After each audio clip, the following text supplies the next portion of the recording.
they know us women. They know we love the compliments, the gifts, the affection, the attention, the admiration. They know we love this. And because they know that and they want to sort of get that in return, they crave this like intensity of like admiration. They want to basically be worshipped. They give that to you in big macro doses, expecting to get it back.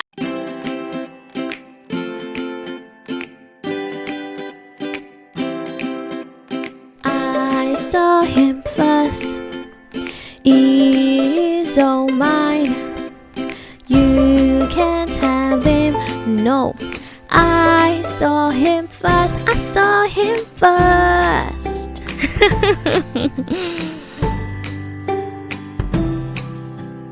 I saw him first, now have several seats. Hi guys, hi, welcome back to my podcast. This is episode 35, and if you're watching on YouTube, hi. You can see I've got a different setup today. I'm recording in my sitting room / dining / kitchen. I'm sure by the title you already know what this is going to be about, and just like my last episode, I went on to Reddit and to the subreddit called Dating, the dating subreddit. And I found this really interesting question. So that actually inspired the episode for today. It was someone's question on the subreddit. So I thought I would, elaborate on that and just give my opinion. And if you like what you hear, don't forget to subscribe on YouTube. You can also subscribe on Spotify now. You can follow so that you get notifications when I have a new episode. And you can follow on my Instagram as well at I Saw Him First Podcast. Same with TikTok. Also, if you have dilemmas or questions or whatever, DM me on Instagram or send me an email. My email address is isawhimfirstpodcast@gmail.com. And who knows, you could be the topic for my next podcast. Obviously, you'll be anonymous. I'm not going to say your name. Anyway, without further ado, let's get started.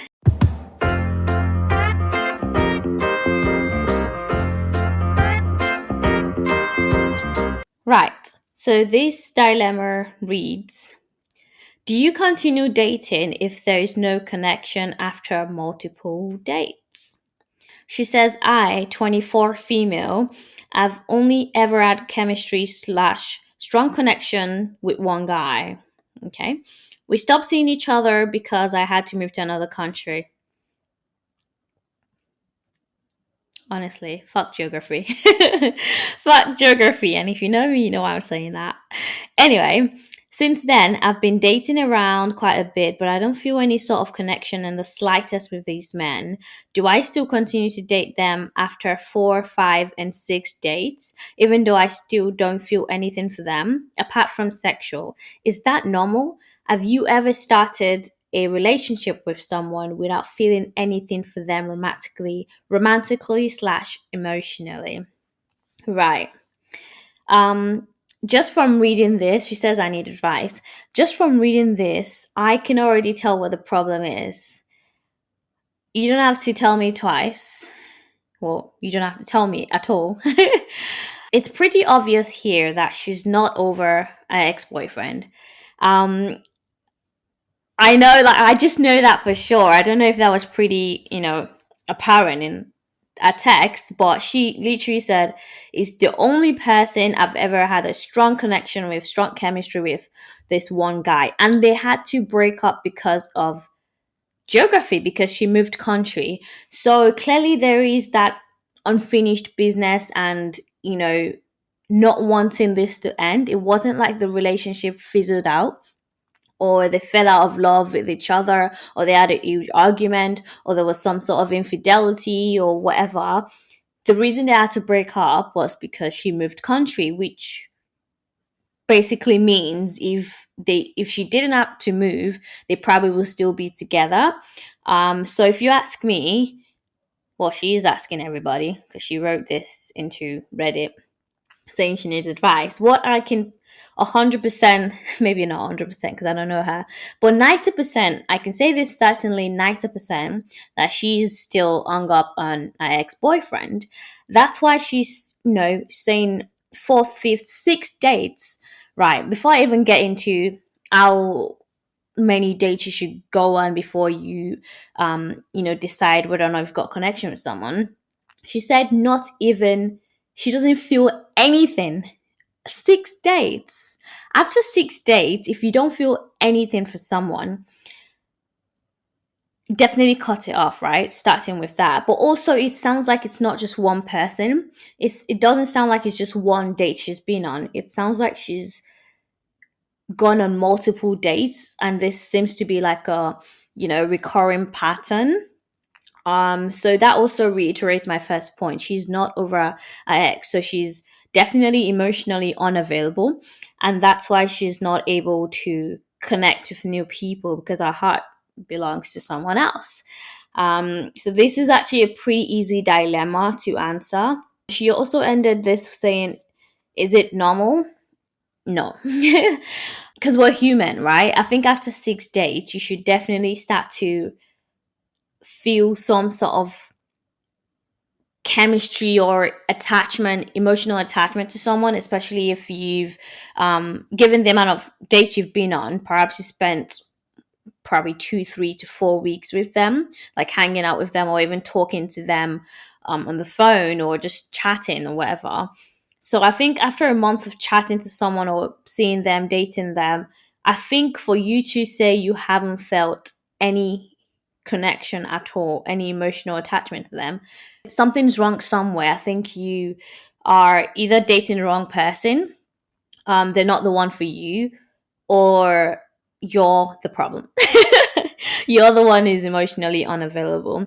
But anyway, yeah, I digress. She said, "Have you ever started a relationship with someone without feeling anything for them emotionally slash romantically?" And that's sort of where I want to go with this podcast.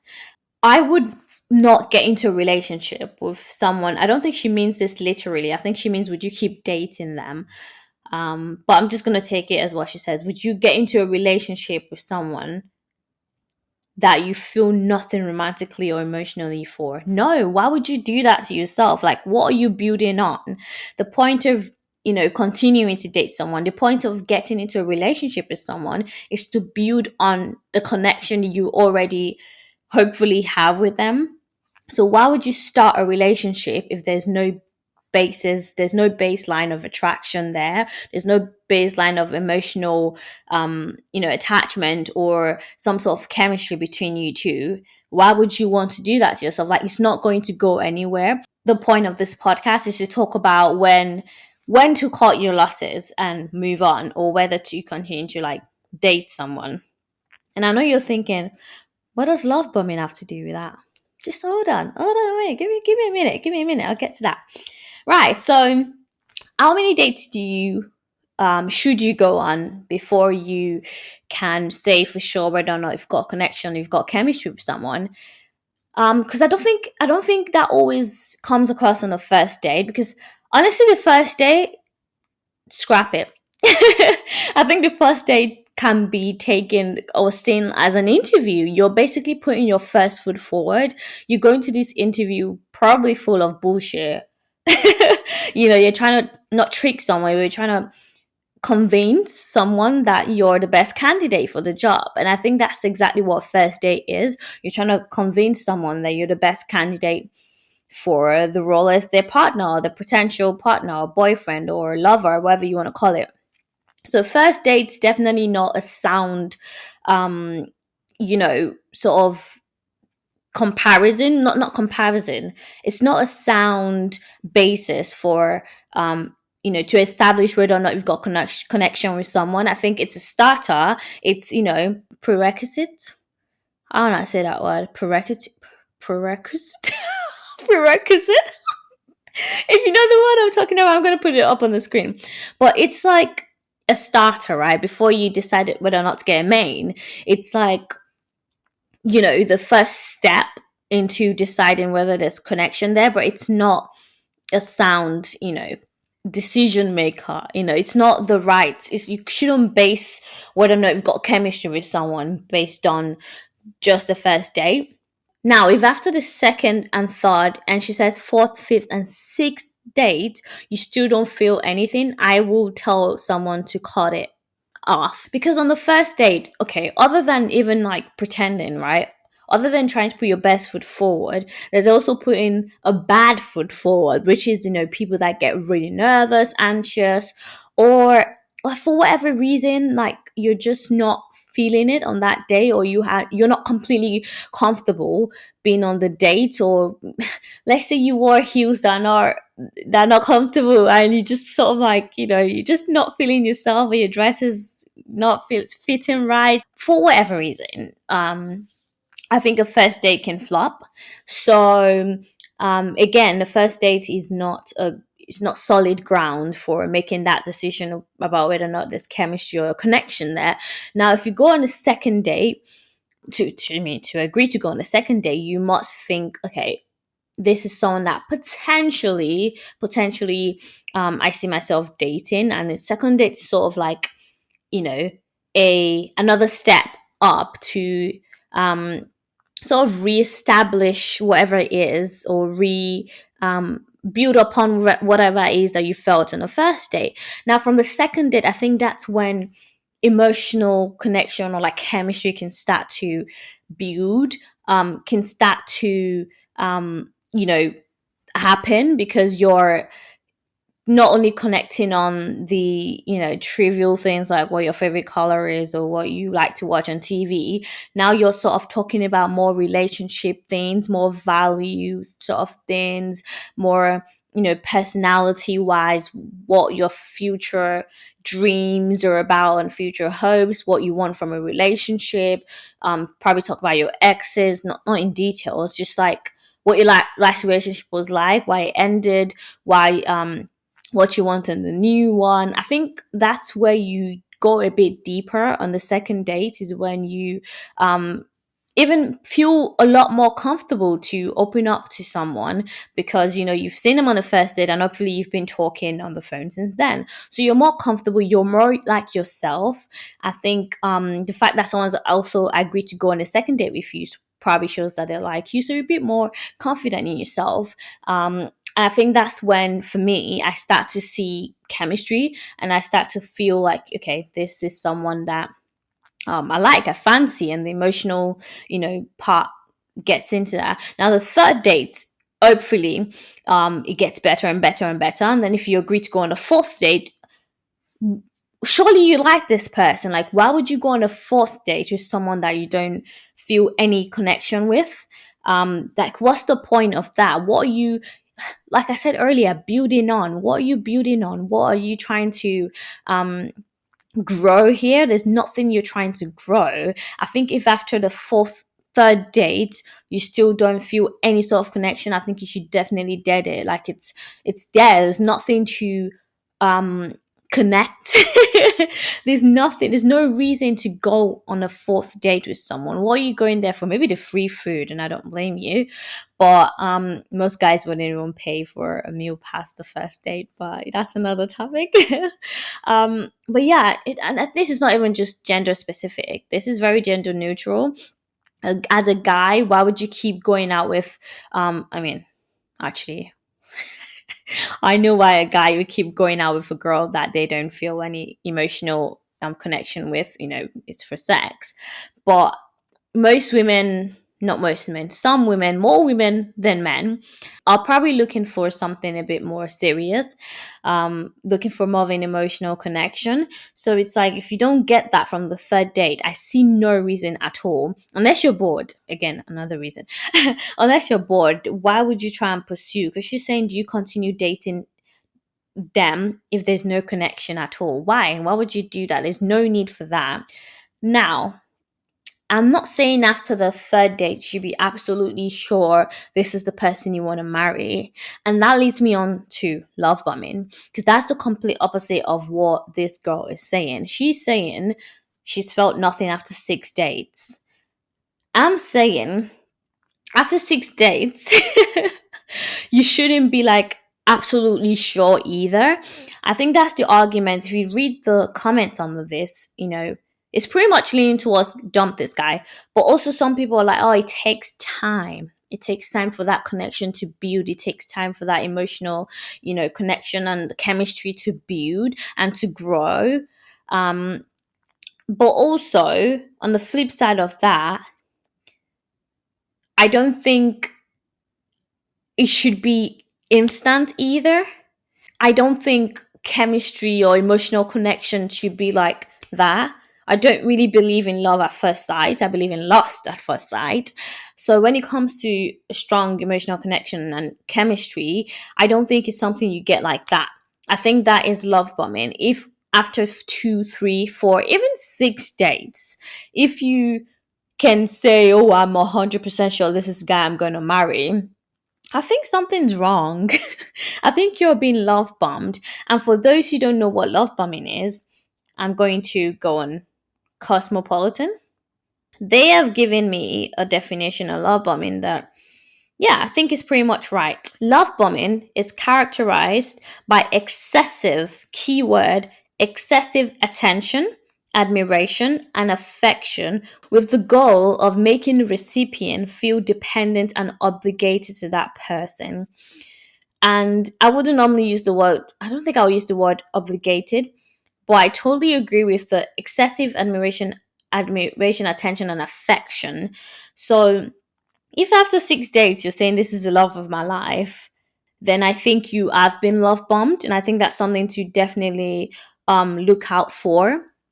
Because it's one thing to see potential in someone and see them as someone that you could date long term, but it's another thing to be like, oh my god, like everything about him is perfect. And no, this is different from the normal like honeymoon phase, early relationship phase, where everything they do is like, everything's honky-dory. You're all like all up on each other. You're in love with, not in love, but like, you fancy this person, you're just like super excited about them. That's different from being love bombed.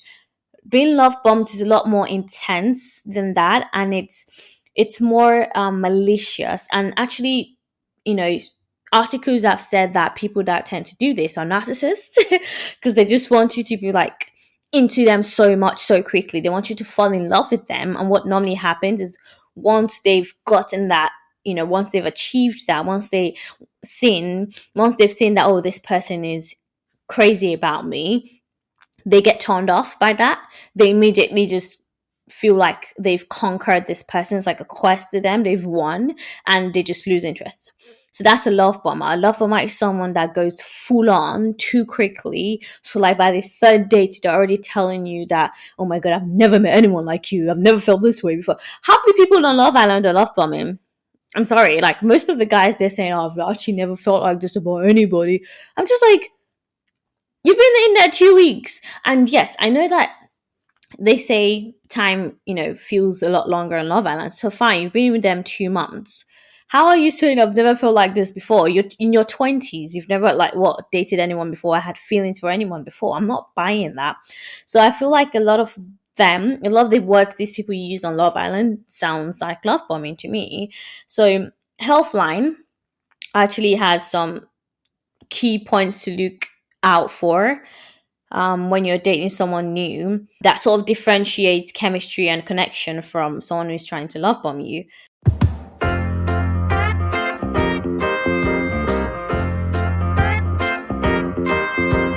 One, they lavish you with gifts. So if early on the gifts feel over the top, excessive gestures like a dozen bouquet of roses, expensive vacation, and them not taking no for an answer. So if they're trying to force all of this intense affection on you, they're probably love bombing you, and that's something to look out for.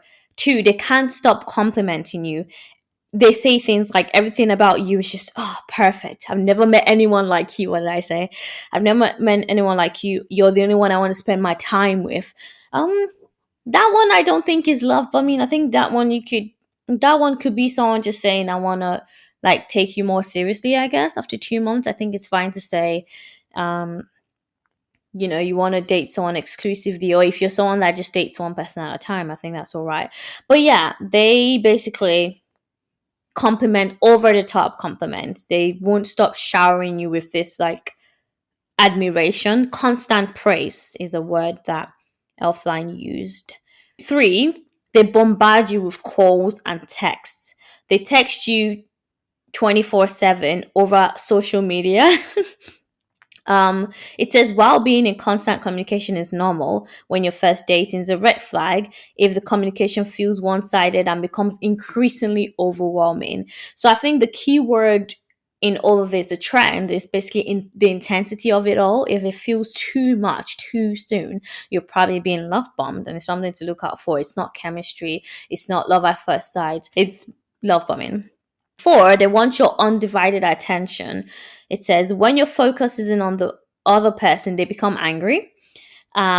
They can like make you feel bad for not giving them that attention as well. And in early stages of dating, you do not owe anyone your time. I mean, you never owe anyone your time, but I can understand if you're with someone in a long-term, like committed relationship, you can be like, come on, like, make time for me. But if they're demanding that too soon, love bombing. They're trying to make you feel special, like, oh, I can't go a day without talking to you. Oh, and then they make you feel guilty if you don't reciprocate the same level of, intensity. So that's something to look out for. And I think this is 5. They want commitment and they want it now, trying to convince you that you're their soulmate. This is a very funny one. They say things like, oh, we were born to be together, it's fate that we met, you understand me more than anyone. Oh, I can't stand those cliche lines. But yeah, I think the trend here is just that they're overly needy, they're too intense, it feels overwhelming and it feels too good to be true, and it feels like too much too soon. I think that's basically what love bombing is, and it's something to look out for in early dating, especially. Like I said earlier, usually narcissists that people do this because they just enjoy being like showered with affection, so they feel like they need to do it to someone else in order to get that back. They know us women, they know we love the compliments, the gifts, the affection, the attention, the admiration. They know we love this, and because they know that and they want to sort of get that in return, they crave this like intensity of like admiration. They want to basically be worshipped. They give that to you in big macro doses, expecting to get it back. Now, the catch is once they feel like they've gotten it, they've sort of like, they've fed their hunger. They're not hungry anymore, and then they get bored. They basically leave. They drop it. They're onto the next one, onto the next person that they can get to fall for them, because they just get so much gratification.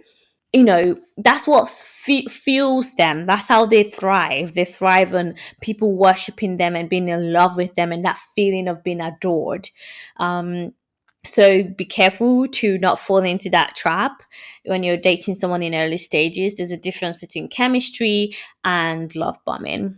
With that being said, I think 3-4 dates is a good benchmark. That's it. That's the word I've been looking for. Benchmark. I think 4 dates, I would say 3 or 4 dates, is a right benchmark to determine whether or not you've got chemistry. If you don't feel it, then I would recommend just cutting it off and moving on to the next person. If you keep holding on to the wrong person, your hand's not gonna be free to receive the right person. You know what I mean? You know what I mean? It's like they say the something hand doesn't get fed, the full hand doesn't get fed. Like if your hand's full and someone's like throwing money, but your hand's already full of bricks, where's the money gonna sit, right? But if you put the bricks down, put the dead thing down, and put out your empty hands, what's gonna happen? Gonna get the money. So I feel like that's the same thing with dating. You have to sort of let go of whatever's not working for you quite early on in order to receive what should be yours. Right, that's it for today. I hope you enjoyed this episode, and I hope that girl dumps whoever it is she's gone on 6 dates with and feels no connection, because Clearly, she's still in love with her ex. We've all been there. We've all been there. I'm not judging. Anyway, thank you guys so much for listening. If you like this episode, let me know. Comment on my YouTube. DM me on Instagram. I want to do more of things like this, like dilemma questions like this, where I dissect a particular relationship problem and talk about it. So, yeah, thank you for listening. See you next week. Bye.